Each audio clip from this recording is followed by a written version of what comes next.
Welcome. Today we're diving deep into really just one core concept, but it's a big one: Chinese modernization, or Zhongguo Shi Xiandawa. If you're tracking geopolitics, economic shifts.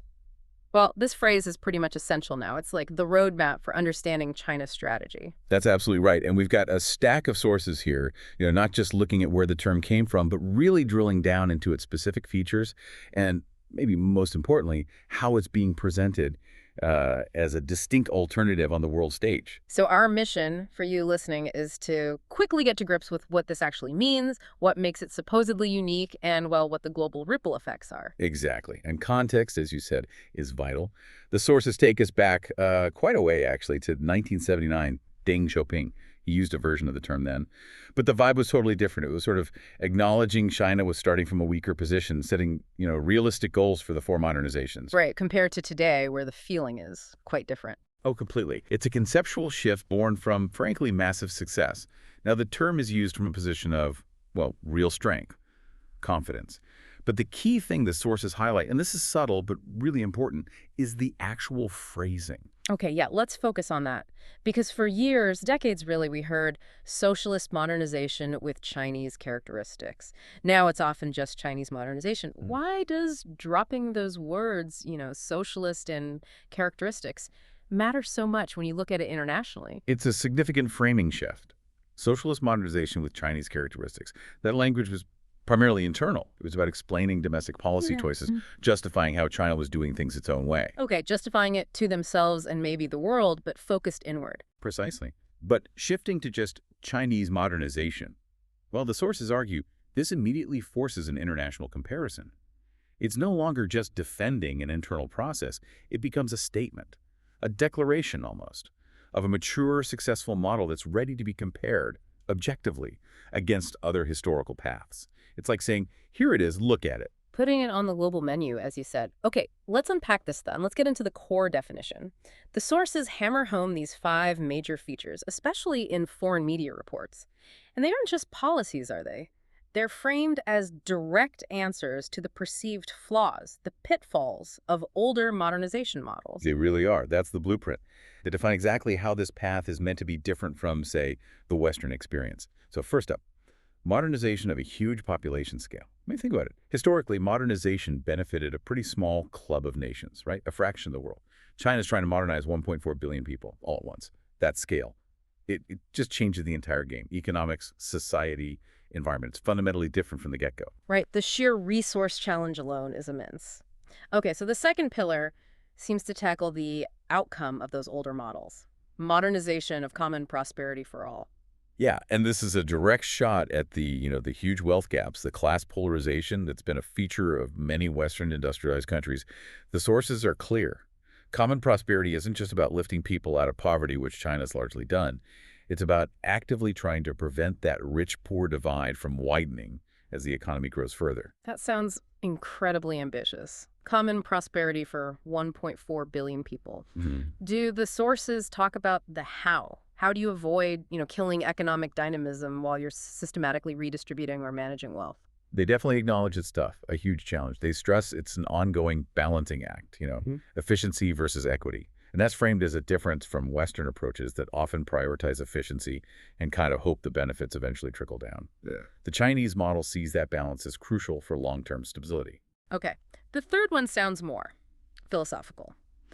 Modernization of material and spiritual cultural coordination. It is, yeah. It's about balance.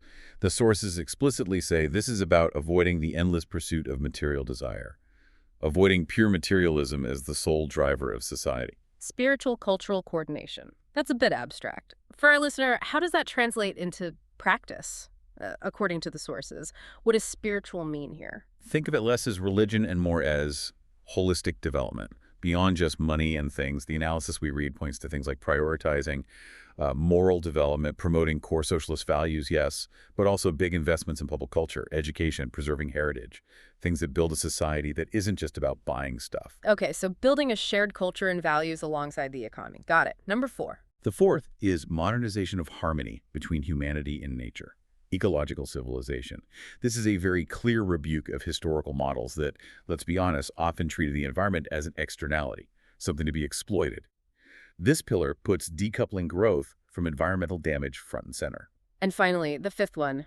This feels very geopolitical. Modernization of the path of peaceful development. Absolutely critical, this one. It's positioned directly against historical modernizations, British, French, American, which the sources argue were often tied up with, colonialism, expansion, war, resource extraction from others. The claim here is that China seeks its transformation internally and through cooperation, not conquest. Okay, so those are the 5 pillars, and this is where it gets really interesting because, as you said, these weren't just announced in isolation. The sources show global media, commentators immediately jumping on this, drawing these really stark side-by-side comparisons, highlighting how this Chinese model is seen as a deliberate systemic alternative. Yeah, the comparisons are quite blunt in some of the reporting we've looked at. When you break down the core philosophies, the contrast is laid bare. Chinese model, fundamentally people-centered. U.S. model, often described as overwhelmingly capital-centered. And the economic goals, or maybe the outcomes, framed differently too. Totally. China aiming for common prosperity, that systematic effort to reduce inequality. The U.S. model often seen as leading, almost inevitably, to polarization, that widening rich-poor gap. Then that philosophical point we just touched on, China promoting material and spiritual cultural development together. The U.S. model often characterized by that endless pursuit of material desire. Just consumption. Let's pause on that one. Material versus spiritual cultural. That's a pretty deep challenge to the foundation of Western consumerism, isn't it? What do the sources suggest about the long-term stability if one system is built on meeting needs and the other on, well, manufacturing desire? The analysis suggests that manufactured desire is inherently unstable, socially, ecologically, because the needs are infinite, always expanding. The Chinese model, at least in theory, tries to put some guardrails on that infinite material chase, linking development back to defined community or national goals, not just individual acquisition. Interesting. Okay. Continuing the comparison. Right. China emphasizing harmony with nature. The U.S. model seen as structurally linked to the expanding ecological crisis. And then, maybe the most globally significant comparison, China pursuing peaceful development. Contrasted sharply with the U.S. model, which the sources connect to historical patterns of external expansion and plunder. That's a strong charge, drawing a direct line between Western economic success and its historical foreign policy actions. It is. And the sources don't shy away from it. They broaden it out, arguing that traditional Western modernization theory often acted as a way to, quote, disguise and whitewash its own history. A history that included colonialism, oppression, exploitation, environmental destruction. So Chinese modernization isn't just being presented as policy, it's a global theoretical challenge to the whole Western story of progress. Okay, the sources paint a really vivid picture of these contrasts, but what's the actual effect of this alternative model out there in the world? Let's shift to the global impact. If the old model, as critiqued, involved exploitation and maybe imposing certain political systems, what does this new option mean for countries, say, in the global south? Well, for many non-Western nations, it offers, well, hope, maybe. A different example to look at. The success, especially on poverty reduction, is genuinely seen as astonishing, even shocking, that was a word used. We looked at one source citing a Nigerian newspaper, for example. The writer basically said Nigeria could learn a huge amount from China's path from poverty to relative prosperity without having to follow the standard Western playbook. Specifically, the idea that you must have Western-style democracy before you can modernize effectively. China's success is seen as proof that there might be other sequences, other paths.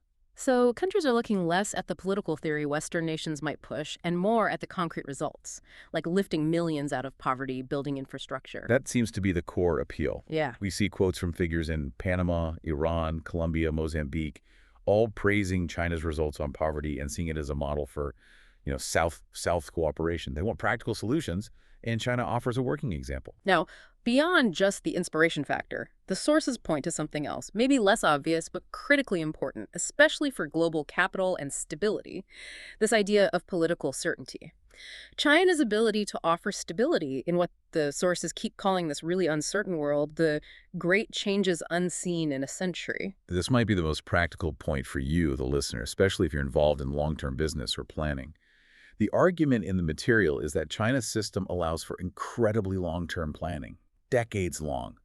And crucially, these plans often get overfulfilled. This creates a level of political certainty that's rare elsewhere. How does that certainty translate practically? Why is that so attractive? Well, think about the contrast.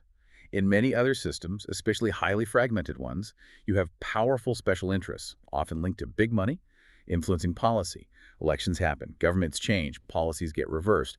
This creates huge uncertainty. It makes it really hard to commit to massive 50-year infrastructure projects or fundamental energy transitions. The political risk is too high. Short-termism takes over. Exactly. The Chinese system, as described in these sources, is structured to prevent those kinds of fragmented interests from constantly derailing the national direction. There's a consistent long-term goal. The sources stress, this strategy isn't secret, it's open and above board, but its power comes from consistent, forceful execution over time. And that stability, that certainty, is incredibly attractive for global partners looking for reliable, long-haul commitments. Okay, so let's wrap this deep dive up. Chinese modernization, as presented in these sources, is defined by those 5 big features: population scale, common prosperity, that material-spiritual balance, harmony with nature, and peaceful development. It's positioned very deliberately as a distinct and arguably successful alternative to historical Western models, offering lessons maybe, or at least a different reference point, particularly for the developing world. And the conclusion drawn in the sources is that by achieving this, China feels it has contributed, quote, Chinese wisdom, Chinese solutions, and Chinese strength to tackling global problems, moving towards that idea of a community of shared future for mankind. So it's framed not just as China's path, but as a potential contribution to humanity's broader development. Which leads us to a final provocative thought for you. The sources noted something fascinating. Even the U.S. is now talking more about formal industrial policy and national planning. Some U.S. media even called recent initiatives the American version of the Belt and Road. Parliament. So if the success of this non-Western model is making even staunchly free market economies rethink things like state planning and long-term stability, what does that leave? What are the really deep-seated historical issues that perhaps only Western nations can truly confront themselves? Things like maybe lingering colonial habits, societal fragmentation, or that fundamental knot tying immense private wealth directly to political power, the very things that might undermine the long-term stability they now seem to be seeking. That's something for you to chew on.